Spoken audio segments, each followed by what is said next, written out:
অন্তর্বর্তীকালীন সরকারের মেয়াদ হতে পারে 2 বছর বা তার কম, এমন মতামত দিয়েছে সম্পাদক পরিষদ। দুপুরে প্রধান উপদেষ্টার সঙ্গে বৈঠকে এই মতামত তুলে ধরেন তারা। সম্পাদকরা জানান, তাদের দাবি গণমাধ্যমের কালা কানুনগুলো বাতিল করা হোক। আব্দুল্লাহ শফির প্রতিবেদন। দেশের চলমান পরিস্থিতি নিয়ে কি করা উচিত, কিভাবে স্বৈরাচার শেখ হাসিনার আমলের সংকটগুলো সামাল দেওয়া যায় তা নিয়ে বিভিন্ন রাজনৈতিক দল ও অংশীদারদের সঙ্গে বৈঠক করছেন অন্তর্বর্তীকালীন সরকারের প্রধান উপদেষ্টা ডক্টর মোহাম্মদ ইউনূস। এরই ধারাবাহিকতায় দুপুরে প্রধান উপদেষ্টার সঙ্গে বৈঠকে বসেন দেশের সংবাদপত্রগুলোর সম্পাদকদের সংগঠন সম্পাদক পরিষদ। ঘণ্টা খানেকের বৈঠক শেষে ডেইলি স্টার সম্পাদক জানান আলোচনার বিষয়বস্তু নিয়ে।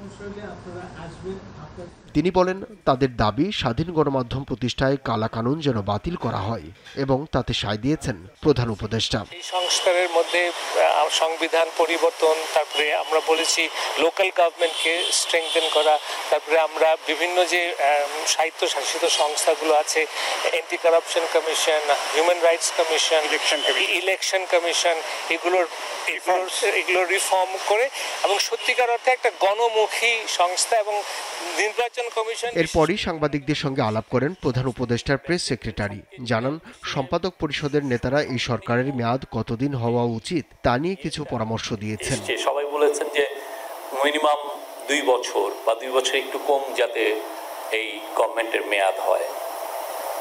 বাট বেশিরভাগই এই যৌক্তিক সময় নিয়েও বলতে চান না। তারা বলেছেন যে এজেন্ডাটা বা যেই কাজটা ওনারা করবেন সেই কাজটাই আসলে ডিটারমাইন করবে ওনারা কতদিন থাকবেন। রাজনৈতিক দলগুলোর সঙ্গে প্রধান উপদেষ্টার বৈঠকের পর নির্বাচনী রোডম্যাপ ও সরকারের যৌক্তিক মেয়াদ কতদিন হওয়া উচিত তা নিয়ে বিতর্ক তৈরি হয়েছে।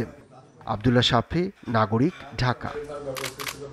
250টিরও বেশি ডিজাইন অপশন নিয়ে ওয়ালটন স্মার্ট ফ্রিজ, বোঝে আপনার প্রয়োজন।